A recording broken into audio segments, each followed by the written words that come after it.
Welcome back to Patman Garage. We have a victim here today. Is a 2013 Nissan Altima that has a squeaking engine mount. So I'm going to show you a video from inside the car and what it sounds like.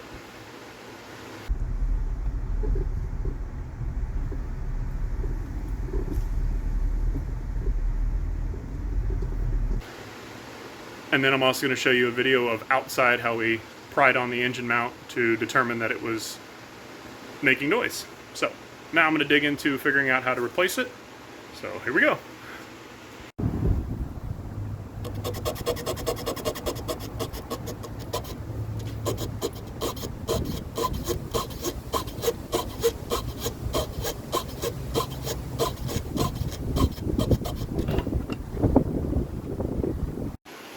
And this is the right hand engine mount. It goes over here, and so we'll pull the washer reservoir out, or maybe that's coolant overflow.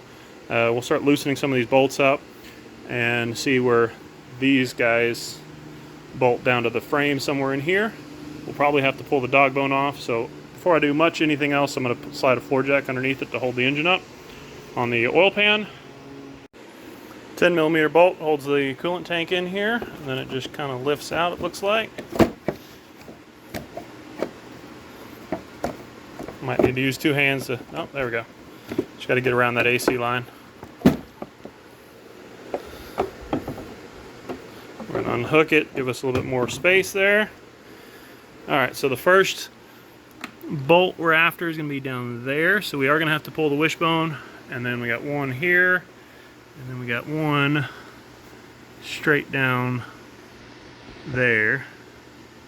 It'll focus. There we go. So we'll pull the this upper bracket off, and then we'll pull the dog bone out, and then that'll should give us enough room to get to the 3 bolts and start working on the mount. So the engine cover is held on by 3 5mm Allen. You got one here, one on that, just to the driver's side of the logo, and then there's a rubber grommet that holds on a metal stud here, and it's quite difficult to pull off, but that is what it is. So we'll pull the dog bone, figure out what sizes those are, we'll pull the upper mount, keep going. So the dog bone is 18 top and bottom. I'm using a flex head ratchet wrench. Makes that life a lot easier. You could put a socket here and a ratchet. It would do the same thing, but this back one's a little bit harder to get to because of the cowling on top of it. So you really need a wrench back here.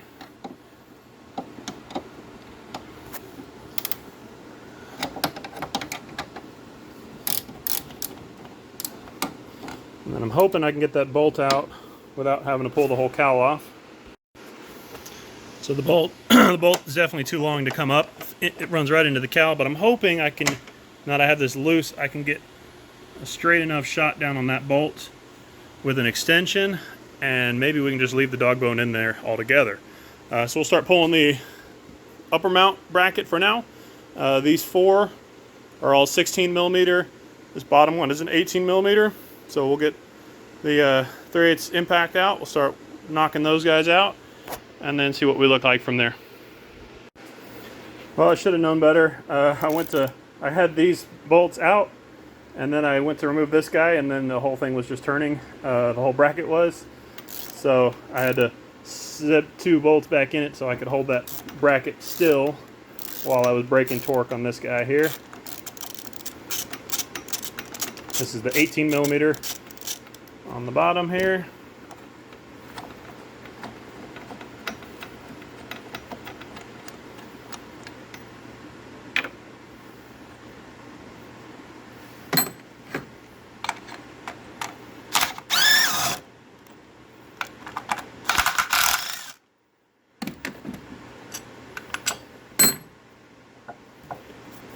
A little warm.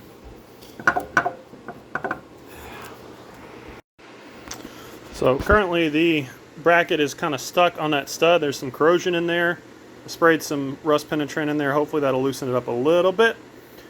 So while it's settling in, I'm going to go ahead and start seeing what combination tools I need and what sizes the bracket bolts are. I don't really want to loosen them yet because I'm still kind of prying on the mount to get the bracket off.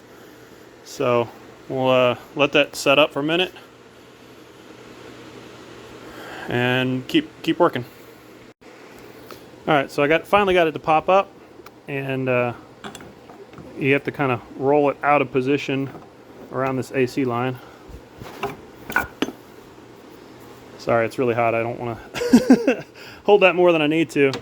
And we'll see if we can't access those 3 bolts, and we should be just about ready to come out with it.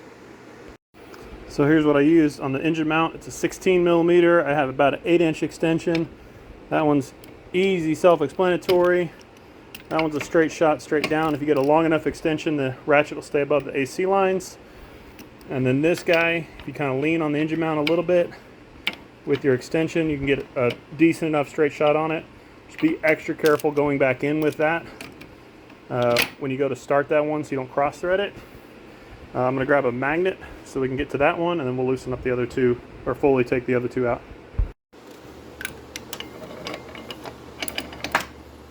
Ooh. So that bolt was really long, way longer than I expected it to be, so it does actually hit the dog bone, the bushing part of the dog bone on the way out, so you kind of have to wiggle the mount towards the engine a little bit to get the last of that bolt out. And we'll pull this guy and pull that guy out. So I got the engine mount loose and it's not really coming up very far, so I went ahead and pulled this bracket out. It's 2 10 millimeters here on the strut tower, and then there's a white clip for this, I guess it's the power steering line, and then there's another clip on the bottom side for the harness. They're both kind of hard to get to, and they're probably going to break when you pull on them. We'll see how that lines up when we go back in, but hopefully that'll give me enough room where we can start getting this guy wiggle out of here. So I was unsuccessful at getting the mount out, the big mount out, so I went ahead and took the 2 13 millimeter bolts off of the strut tower wiper cowl piece. I stuck a big pry bar underneath it. I was able to pry up on it about that far, about a 1/2 inch, 3/4 inch, something like that, and that was enough to just barely wiggle the head of this bolt around that bottom lip of the flange. So dog bone should come right out now.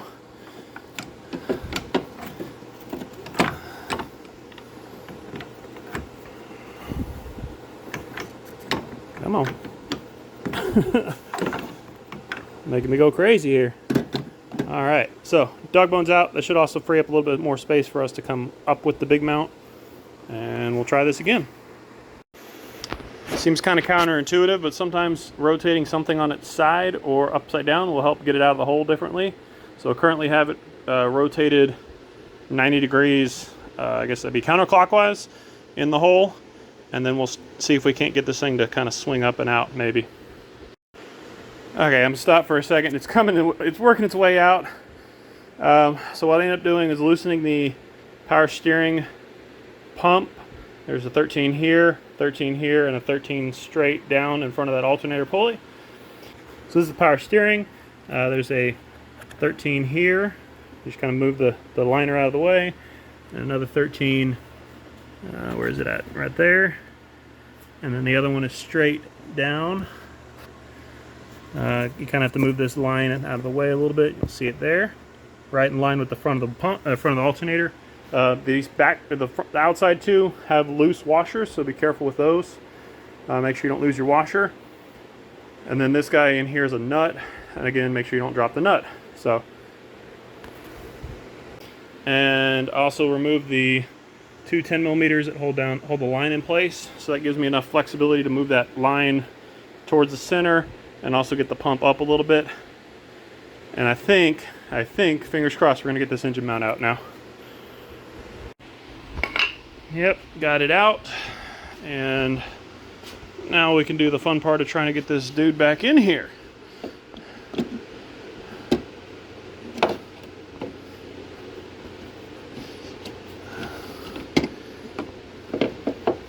So I'm gonna go ahead and let go of the camera, but everything is off that we should need off to get it back in here. You do kind of want to have one hand to kind of gently push on the lines that way. That'll give you just enough space to squeeze it in. Well, you saw the orientation I had coming out with it. I think I'm going to try to go this way going in. It seems to look like it'll drop in place a little bit nicer, easier.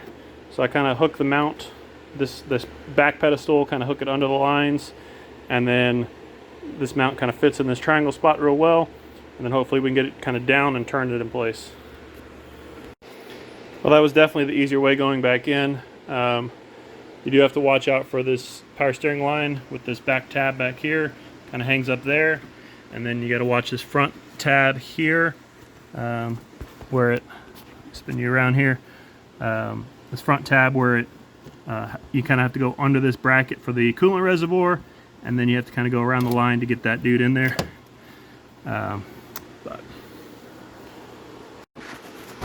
So we're gonna get the bottom two bolt, or front and outside bolts started, and then we'll deal with that back one.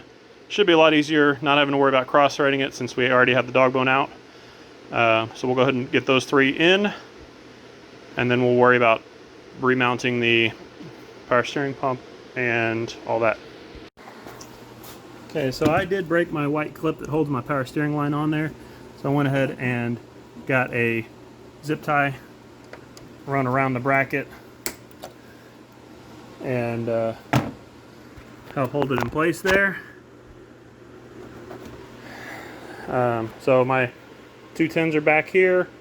When you start working on putting the power steering pump back in place, I said the 13s, there's two here, and one straight down there. You will need about a 14 inch extension, or stack 2 6s or whatever, just because of how deep that one is in the engine bay. So we're making progress. Before I get this power steering pump completely bolted in, I need to get my line back on this side of the world where it's supposed to live, and make sure my bracket lines up back in here, which it does on those studs. So we're in good shape with all that, and yeah, we'll get the power steering bolted back in. So we got the power steering pump bolted back in, and we'll put our two 10mm on our back line back here, and then we'll be ready to put the dog bone back in. Okay, I got my big pry bar ready to go to get this dog bone mount installed, and let's see if I can do this while still holding the camera here. We're going to pry up on the cowling here. Should be able to just get that to sneak in place. Oh, come on. There it goes. All right. And then I'll have to get it lined up and actually thread it in correctly. But that is the idea there. Save you a lot of time of having a headache of pulling all that out. So we're going to get the dog bone bolted back in. I'll show you my tricks to get it lined up. Okay, as you notice, the dog bone is bolted in the back bolt, and I'll get you some light down in here, and you can see our center of our bushing is here, but our engine where that needs to thread into is back here. So we're going to use our pry bar again, and we're going to come right in here and just kind of gently pry on it. I need to make sure my pry bar doesn't get in the way of the mount itself, and then I'm going to use my other hand once I set down the camera to swing the mount over and get that bolt lined up. Okay, got my dog bone installed. Now this guy should be ready to go back in place here.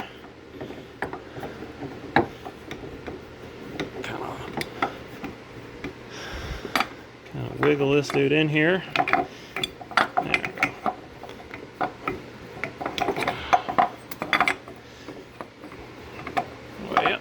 There we go. Okay. Make sure we get that on top of our stud there. And then there's quite a bit of extra room in these bolts. So I'm going to do my best to try to get them lined back up where the factory had them. And the pile of hardware here, the nut is the 18mm here.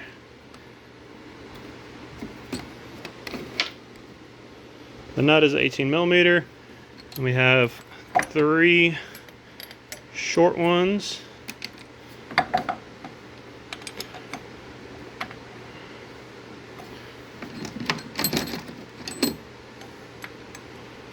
In these spots.